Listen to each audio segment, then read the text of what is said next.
Assalamu alaikum wa rahmatullahi barakatuh. This is Hamza with Ihya 502 podcast. Before the segment begins, I want to thank everyone for tuning in and listening. Jazakallah khairan.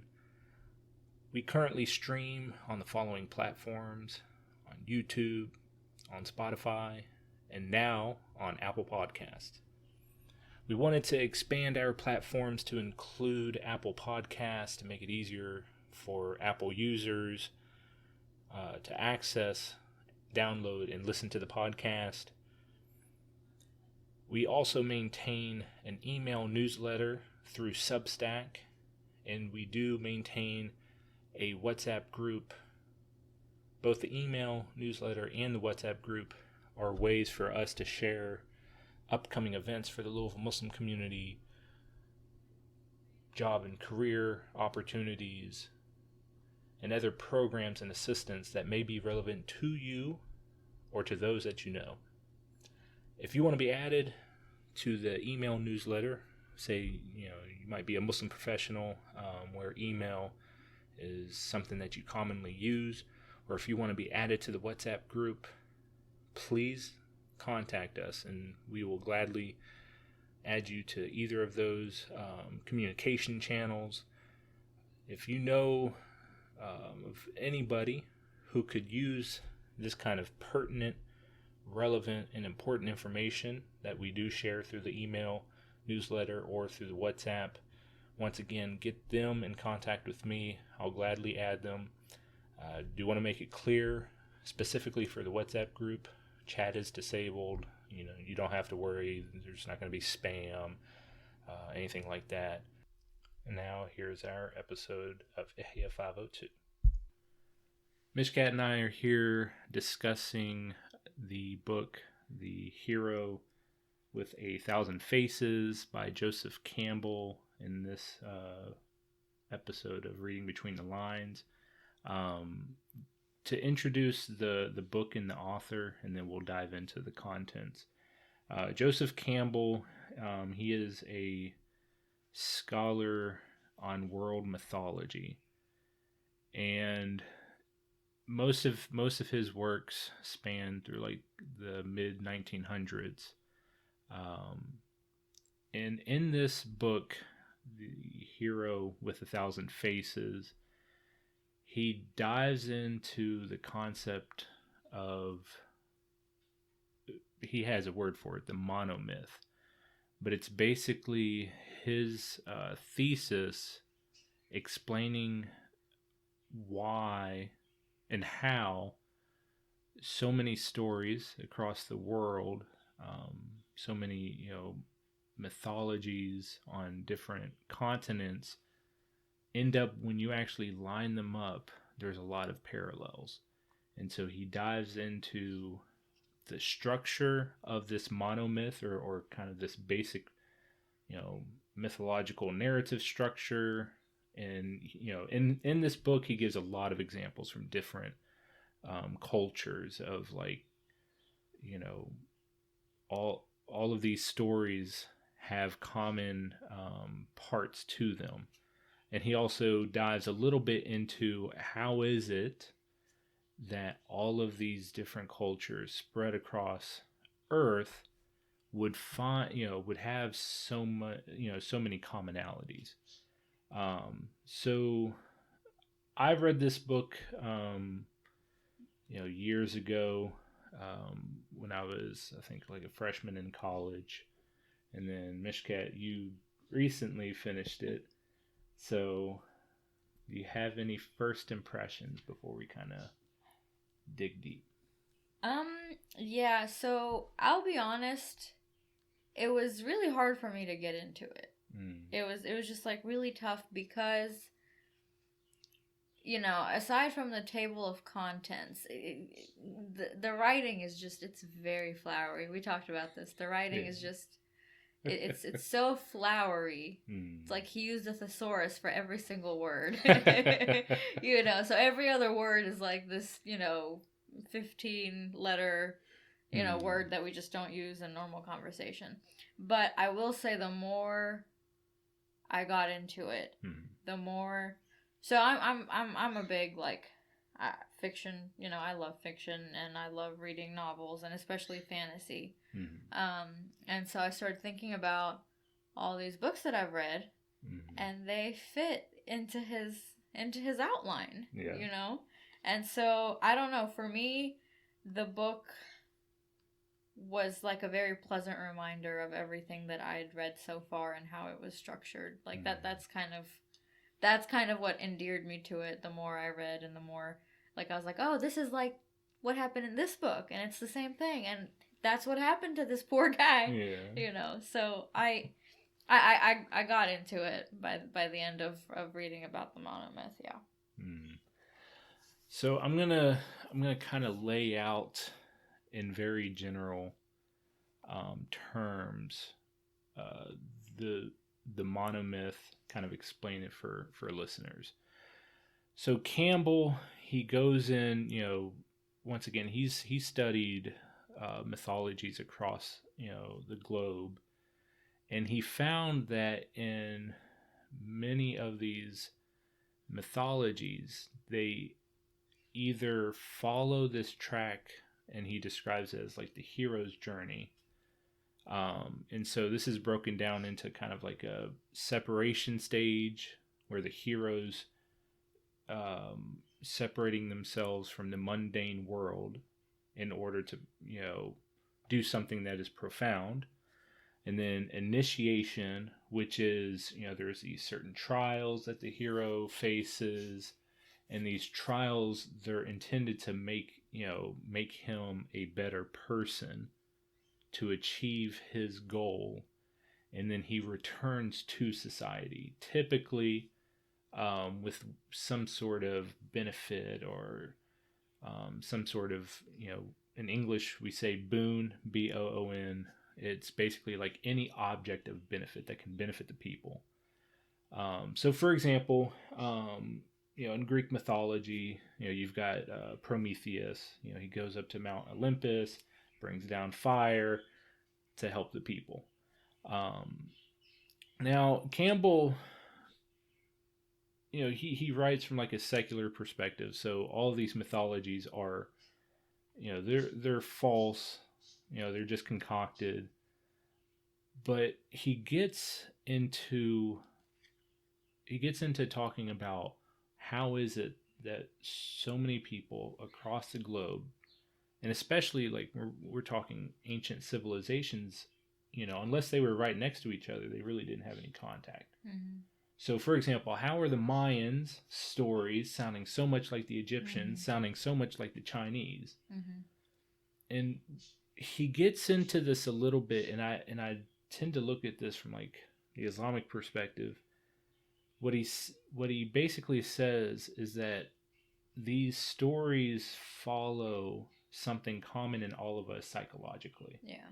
Which is this concept of, there's meaning to our lives, but you have to go through this certain sequence to find that meaning, and to also like disperse that among the people that you're from.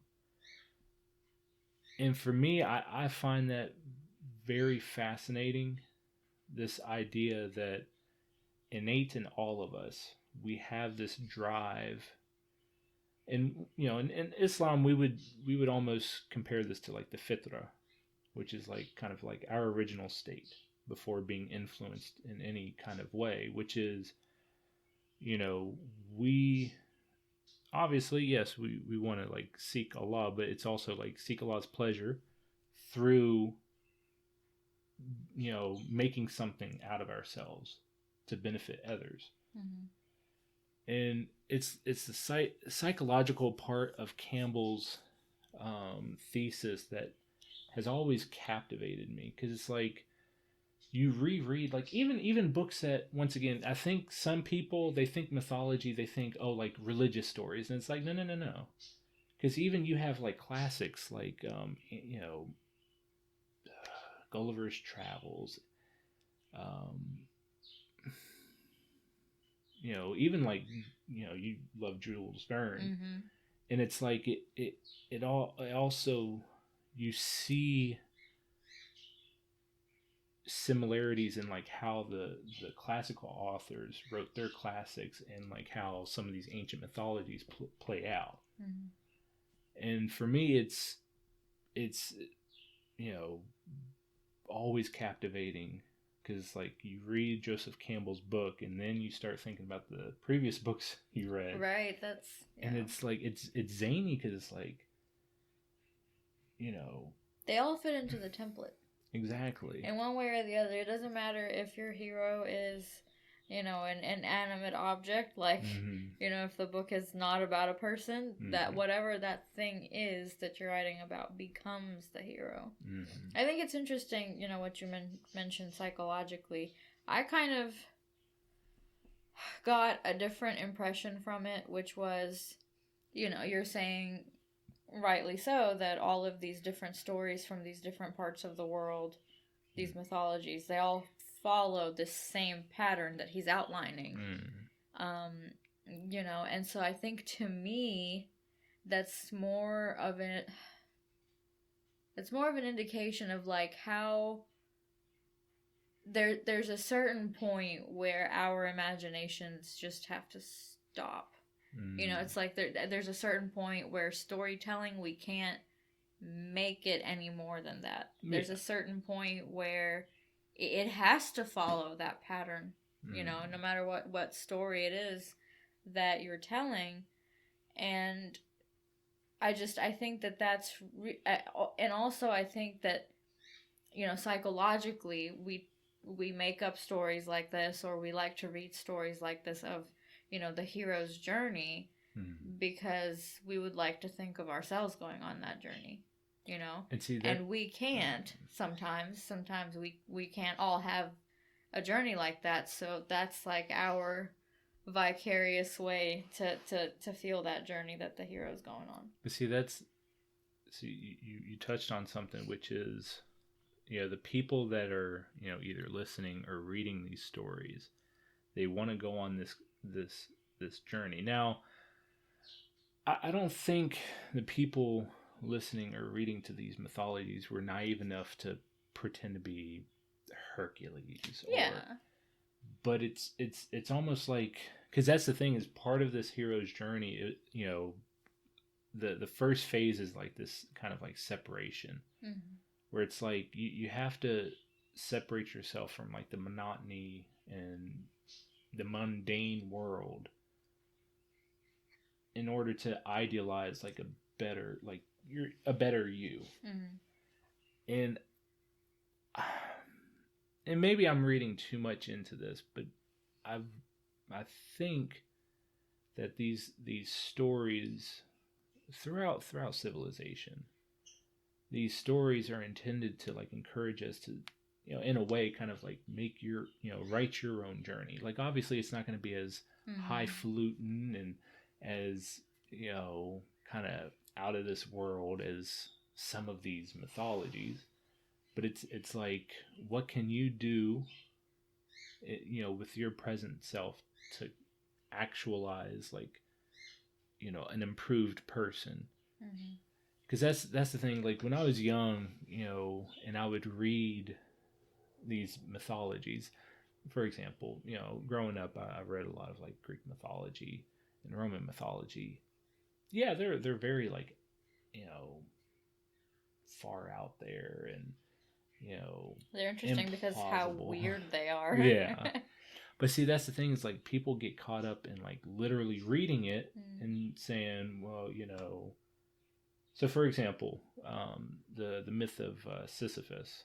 So Sisyphus, he was like cursed by the gods, and, you know, he had to roll a boulder up the mountain and it would come back down, and like he was cursed to do that. Like if you read that literally, then yeah, I mean, even in your mind's eye, it's just like that just like doesn't make sense. You would never see that here. But it's like if you read it figuratively, you understand, okay, maybe there's another meaning outside of just like literally imagining somebody rolling the rock, it's coming down, and instead it's like representing, for example, like somebody who's just like going through the motions, like you know, you're just stuck doing the same old thing. Or the futility of doing that same old thing. Exactly. And I think in that's what these people that were authoring these, myths were trying to impress on people. It was their way of, promoting certain values or promoting certain, virtues, or stay away from this. Once again, if you read it literally, then it's like, dude, you're out of your mind. Like, it's implausible. But, instead these myths are their way of conveying, what you should do, what you should not do. You had I know this is a little off topic, but you were talking about Aragon. You read the Aragon books. So that's actually probably my most favorite and most beloved series. Is it's called The Inheritance Cycle because the author ended up writing 4 books. It was supposed to be the Inheritance trilogy, but it ended up being 4 books. And so the first of them is Aragon, and he's the main character. So there was a lot because he had quite the journey from being a simple farmer to becoming what he ultimately became.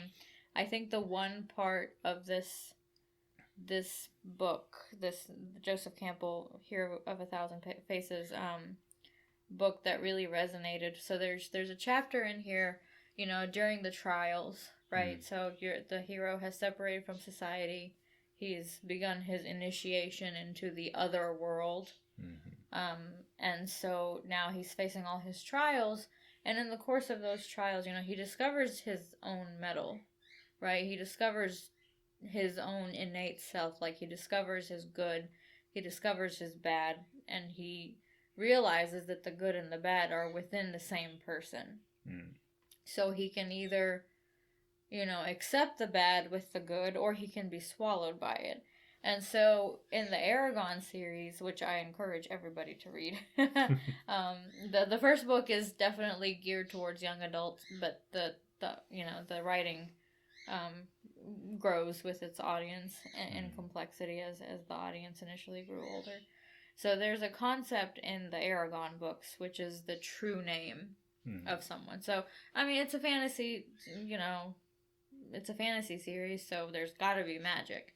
But in order for magic to influence you, someone has to know your true name. Right? And your true name, what is your true name? It's not the name that we use every day. It's a name that nobody knows, even you don't know it. So you have to go on this journey to find it. And when you do find it, the name itself lists all your good, your bad, your failings, your misdeeds, everything. So do you want the knowledge, or do you want to continue and, have ignorance be bliss? And so I loved that this book, Joseph Campbell's book, it really honed in on that true self, that true name kind of a thing. So I don't know. For me, anything that reminds me of books that I've read, I appreciate just so much.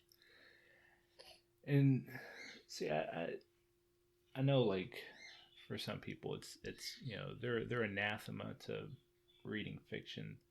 Like, I grew up much the same. Like, I've read a mix of fiction and nonfiction. Yeah. And I never understood, how people could, they could get so up in arms about, reading fiction, because that's the thing. It's like fiction, it's operating in that figurative, language. I mean, obviously the settings and the characters. So, like, growing up, I loved Lord of the Rings. Yeah.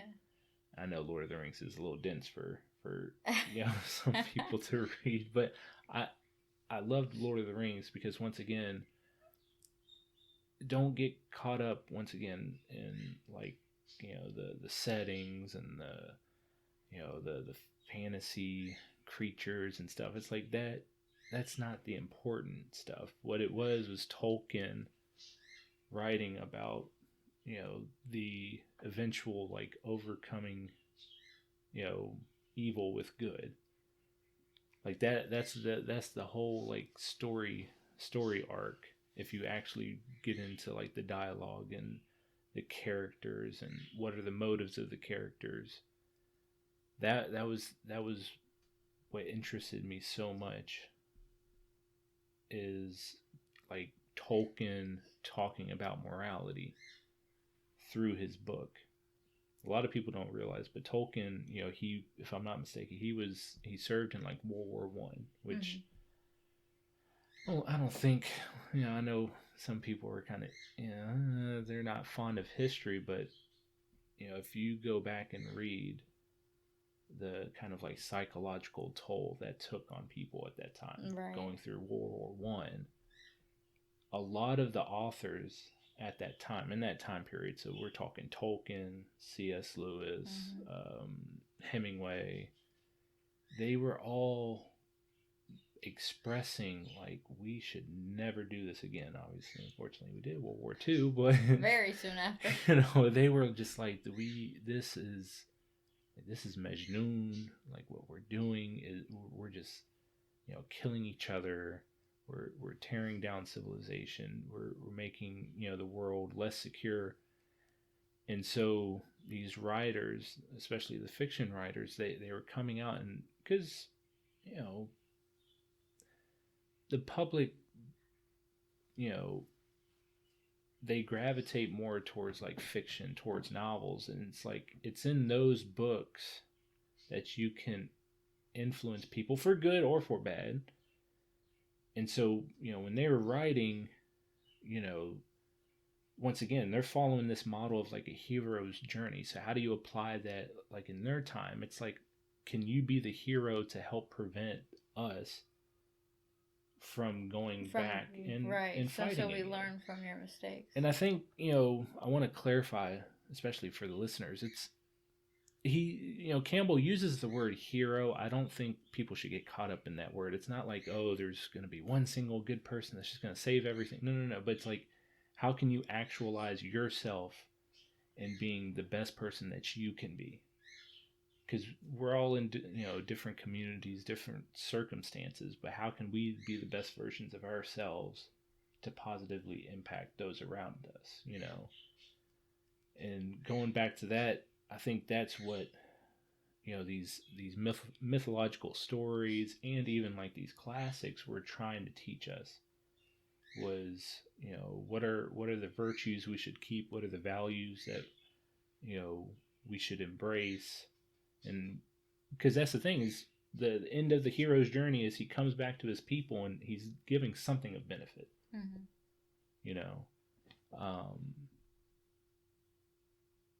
don't know. Do you have any? I kind of went the opposite way with interpreting the book. So I mean, it's a good mess, and ultimately, the message is you're on your own journey. So you're the hero of your own tale, obviously. Yeah.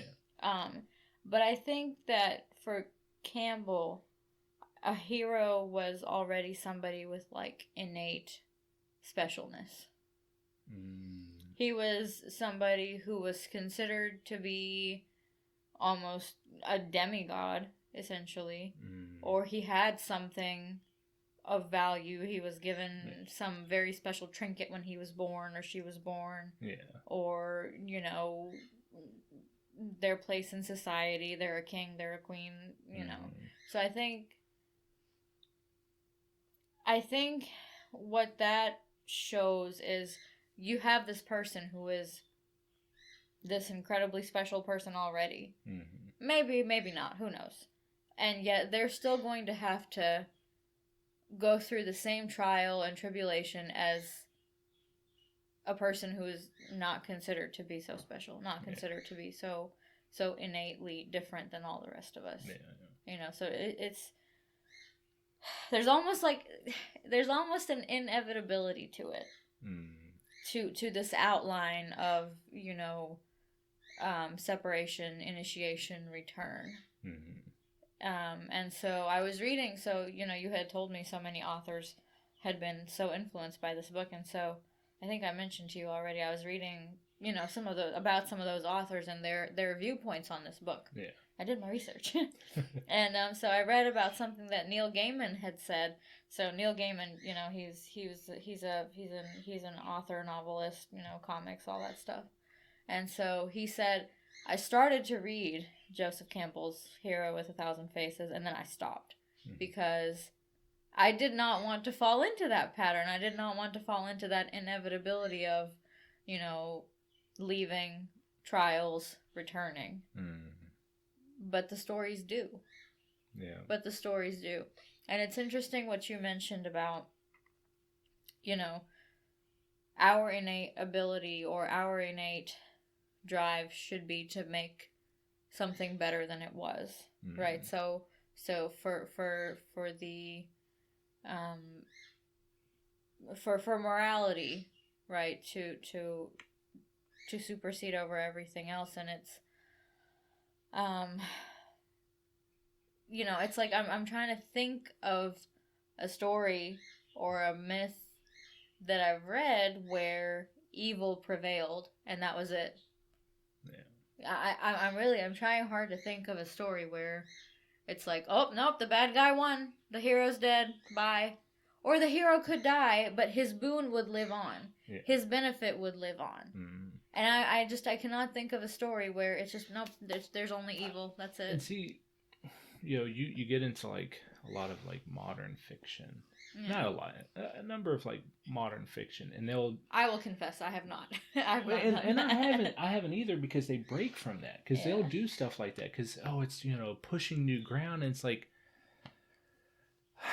But it's unrealistic ground because evil inherently is bad and it's harmful to everybody. It's also harmful to those who are evil, whether they realize it or not. Yeah. So to leave the state of evil as it is, to let it go on, is unreasonable in a way. You can't, you know. What's interesting is, you know, once again, he writes from like kind of like a secular viewpoint, but like reading his book as a Muslim, it reminds me so much of like our concept of fitrah.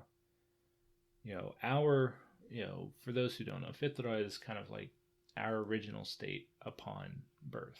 Like Allah created us with this innate fitrah, where it's like we're oriented towards God, but we differ from some religions, and I'm not going to get into polemics, but we differ from some religions in that we don't believe in like original sin, for example. Right. So it's like we are born, Allah created us wanting to do good for ourselves, for those around us. And it's like when I read this book, it's almost like it's affirming that reality, because that's the thing is Campbell, he's saying that all of these civilizations, you know, Muslim, non-Muslim, all these civilizations, they had the same concept where it's like, and you're right in that he says that, you know, usually the heroes is like special in the stories, but once again, how those stories kind of reflect on people. I mean, you know, we don't have to be special to kind of enter this hero's journey. Now, in the stories, yes, they are special, but it's like, you know, us in our mundane world, that's why part of the hero's journey, it starts off with like leaving that mundane world. Anyway, so, you know, reading this as a Muslim, it's like it affirms that it affirms this concept of the fitrah, because, you know, like he says, and like a lot of these authors maybe before, you know, these postmodernists, it's like the hero's journey is always going to be, you're leaving the mundane world, you got to go through some trials, but you come back a better person with something to benefit people. Now, of course, you know, it's only recently that you'll have postmodernist people do like what you said, where it's just like evil wins. It's just like, but it's jarring for us. Yeah. And it's fascinating because it's like, it feels like there is something psychologically innate about the stories that we create, the stories that we read. And it's like these stories, even fiction, it's like fictional stories, you're always going to glean something beneficial. Even if while reading fiction, as you think about, so you're watching movies with you is an adventure too, or watching any show is an adventure, because you always guess, oh, what's gonna happen next. And I don't mean that in a bad thing. I think that's actually really, really good, because it's like you're thinking in your head, where am I expecting this to go? Where do I want this to go?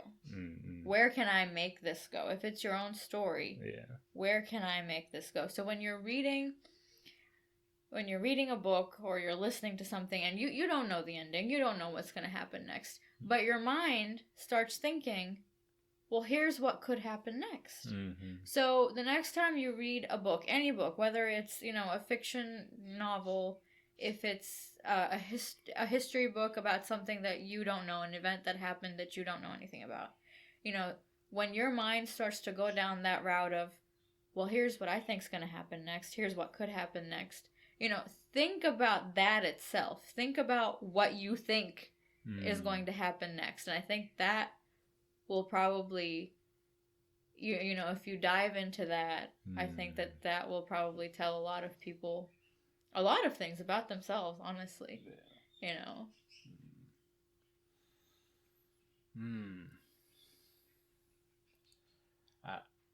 I know it's crazy, because like you said, this book, it does have a lot of flowery language, and Campbell definitely it gets less as it goes on. Yeah, the floweriness gets less, and he loves to pull examples from all sorts of cultures and their stories and their myths.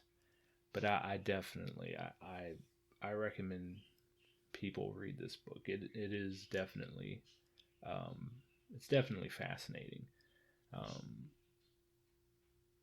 I don't know. You have anything? I'm a person who I'm a very organized person. Mm-hmm. Even like mentally, like in my brain, there's a lot of organized chaos. Mm-hmm. And it might not always look like neat and tidiness, but I have a system for everything. Yeah. You, as my husband, can attest to that. But so, I'm a person who likes order. I'm a person who likes structure. I'm a person who likes a system. Yeah. And so I think that essentially Joseph Campbell has outlined a system for how we tell stories. Yeah. And as I was reading this book, it took me a minute to realize that, because I knew nothing about this book reading it. I knew nothing about what it was about, and it took me a little while to figure out, oh, he's laying out an outline here. Yeah. And I was the type of person, I hated writing papers, still do, but I loved making that outline. Yeah. I loved saying, okay, here's where this is going to go, and these 3 points are going to be made here, and this is how I want it to end. I love doing the outline. So he outlined this journey that we all go on, whether we think about it or not. For a lot of us, our journey it's just our life. It's nothing, we take the ups, we take the downs. Mm-hmm. And we don't think about it fitting into this monomyth. Mm. And like I said, there's just this inevitability to it. And I like that aspect of it. I don't mean that in a negative way. Yeah. Mm. But I loved the fact that he made an outline where you could take virtually any story, and you could dissect it by his outline. Yeah. Like literally, if you have the time, take a book, take his outline of the different parts of the journey of the hero, and literally like write in, okay, this is happening in this story, well, this is this part of the journey. Like diagram it. You can do it. I just don't know. I think that is, as it's I feel like I'm making it sound so mundane and humdrum, but it's so profound that's what human psychology comes to. Yeah. Like that's what our lives look like. That's what our consciousnesses look like. So I don't know. I think that's pretty profound. I'm gonna go over each of the kind of stages of the hero's journey. so you are right. So like the first stage is, like the birth of the hero. And he says that in these mythologies, typically you'll have like, great circumstances surrounding their birth and their childhood that kind of explains that this is like the hero. And there's going to be, after that, kind of like a call to adventure. So like the hero's call to adventure, either by an event or by somebody in particular, and the hero can accept the call willingly or reluctantly. And then they also explain that at the start of this journey, they typically, surround themselves with some sort of help. It could be like, inanimate objects or actual people that are going to kind of help the hero on the journey. The old crone, the old man. Mm-hmm. And then the next is crossing the threshold. The idea being that they're going to leave the mundane world to actually enter upon the formal journey that the hero goes through. He, once again, he's him writing from like a secular perspective. He even incorporates some of like the Christian stories. So like Jonas being swallowed by the whale. That's considered like crossing the threshold. And once again, he's not saying that it's a true or false story. He's just saying that this is an example like of the hero crossing the threshold. Because once he crosses that threshold, then you have the trials. You'll have kind of like the climax to the story, to the hero's journey. He's defeated something evil, or he's overcome his trials, and then he returns. And typically the hero returns with some sort of benefit. Once again, it could be an inanimate object, it could be some kind of knowledge, and that benefit is not just for himself, but it is for, his or her people. And I think it's interesting too. I think the benefit has to be for the larger society, right? Because whether we like it or not, I mean, I think as Muslims, we have this problem a little bit less, but we're individualistic people. You can't, you can't get away from that. So if the hero is not coming back to benefit us in some way, to benefit larger society in some way, why are we reading about his story? What's the point of his trials? Is the story worth telling about his trials if he comes back empty-handed for us? And that's the thing, is like you have to think. You have to think about what they're explicitly saying as well as what they're not explicitly saying. So the hero coming back with a boon that's benefiting everybody, like they don't have to spell it out, but that's basically, telling you don't be selfish. For example, as Muslims, okay, you go, you go somewhere to learn knowledge. Okay, we welcome you back. Inshallah, like, share what you've learned or share what you've gotten, and that's, that's central to a lot of these myths. You rarely read stories where it's like you come back and you just like hoard everything, but it's like you said, it's incredible in that it is like an outline of how humans have written fictional stories throughout the ages, and like I know I've said it probably 2 times already, but it's like, for me, it's like it affirms the idea of like a fitrah, because it's like there is something innate in all of us, where it's like we recognize, like that's the thing, because it's like in the Islamic tradition, we recognize that Allah subhanahu wa ta'ala, he spoke to all of the souls before, we were one by one entering this mundane earth. And for me, it's almost like, Allahu alam, inshallah, we enter Jannah. I'd love to ask Allah, like, did you put this in all of us? Because it's like it's so eerie. Because it's like, this concept of the hero journey. It's a positive one overall. Where it's just like, you are gonna go through, this stage where you just kind of, recognize to yourself, I want to become a better person. There's trials that you go through, and then you come out the other side where it's like, I'm going to help, my people. It's like, it's crazy how it's like this is how stories have always played out. Up until recently, you got your postmodernist fiction. They love to, break convention, but it's like always doomsday. This is how stories have all played out. It's fascinating. Yep. Agreed. All right, so any last thoughts or? Yes. Yes. So aside of like the content of the book, the semantics, the language, the way it was written, the literary devices the author used.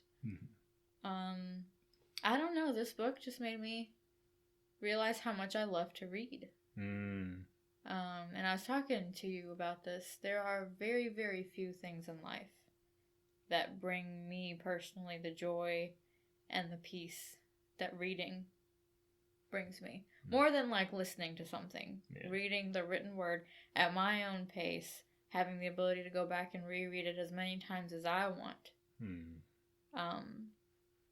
So yes, I would encourage everybody to read this book. I really, really would. Yeah. Because I wanted to stop reading it quite a few times as I was going through it. And each time I was like, no, like I want to read this. I want to be able to comprehend what is written here.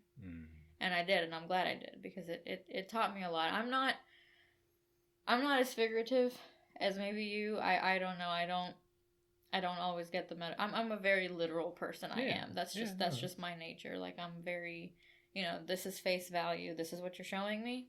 This is what I'm going to believe.